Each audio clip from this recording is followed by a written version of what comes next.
Bon, mesdames, vous avez déjà fait une mammographie? Oh, c'est bien. Je vois tous ces messieurs qui me regardent d'un air hagard. Ils sont en train de se demander quel spectacle ils sont venus voir. Eh bien, messieurs, pour qu'au moins ce soir, vous ayez appris quelque chose, je vais vous expliquer la mammographie. Bon, alors...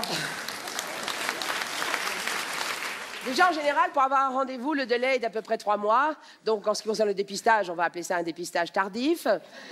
Donc, vous arrivez le jour J, votre carte vitale à la main, on vous la prend en otage et on vous envoie direct en salle d'attente.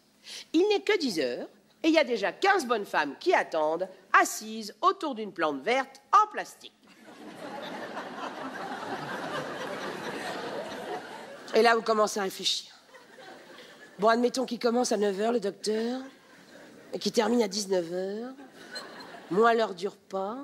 Ça doit faire quoi, 10 heures de consultation? Il doit bien prendre 5 rendez-vous par heure. 5 fois 10, 50, multiplié par 2. 100 nichons par jour, il se fait, le mammologue. Des petits, des gros, des vrais, des faux. Dès qu'ils sont contents de prendre l'air. Dès qu'ils sont heureux de voir enfin un mec. Dès qu'on en marque, on les tripote. Voilà. Bon, alors, qu'est-ce qu'il y a à lire? Alors, mort de François Mitterrand. Mais il date de quand, ce journal? Janvier 96. Oh, la vache! Mais non, et soit il s'en remet pas, soit faut qu'il se réabonne, le docteur. Madame Bernier, je suis l'assistante du docteur, suivez-moi. Alors vous entrez dans la cabine, vous vous déshabillez, torse nu, ni chaîne, ni collier, et vous attendez. Me voilà donc dans une des 5 cabines, genre vestiaire de piscine, debout dans un demi-mètre carré, les seins à l'air, grelottante, à attendre que les nichons qui me précèdent soient libérés. On entend des bruits bizarres, des clics-clacs de plaques de métal inquiétants, ponctués de « Respirez, ne respirez plus !» Respirez, ne respirez plus. Finalement, la blouse blanche vient m'ouvrir. C'est à vous, c'est la première fois, vous inquiétez pas, ça fait pas mal, le docteur vous verra après. Et là, elle m'installe devant une grande machine en fer. Bien, je vais vous coller un petit plomb sur le bout du mamelon, c'est pour mieux le repérer.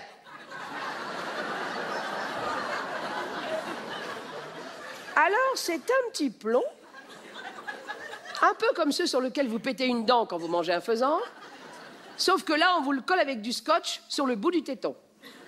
C'est moins glamour qu'Olido, mais ça vaut le détour.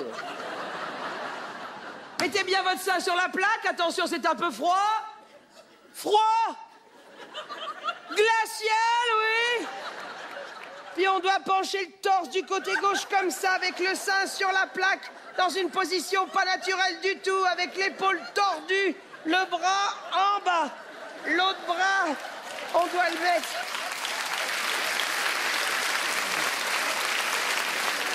L'autre bras, on doit le mettre en arrière pour bien dégager le sein qu'elle tire pour mieux l'étaler.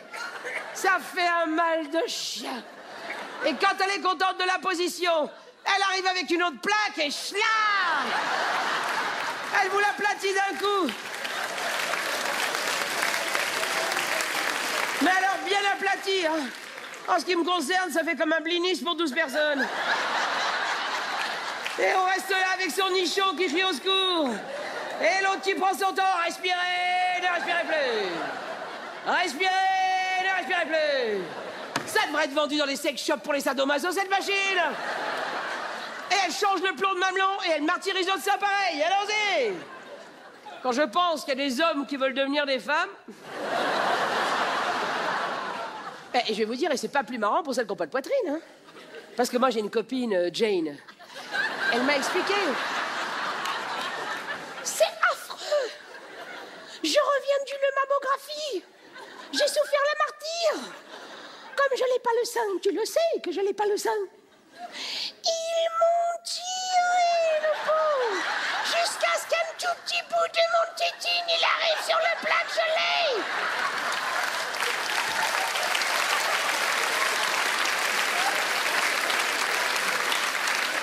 Ce sont des sadiques. Et moi je criais stop et t'as à quoi ça sert tout ça? Je suis toute plate. De toute façon, si je levais le boule, on le verrait tout de suite.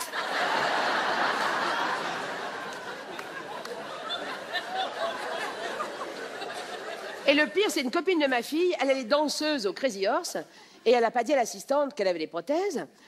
Alors l'autre, elle lui écrase les seins comme d'hab. Et sous la pression, les prothèses, hop là. Et depuis, Lolita Pompon, elle a un sein sous chaque bras.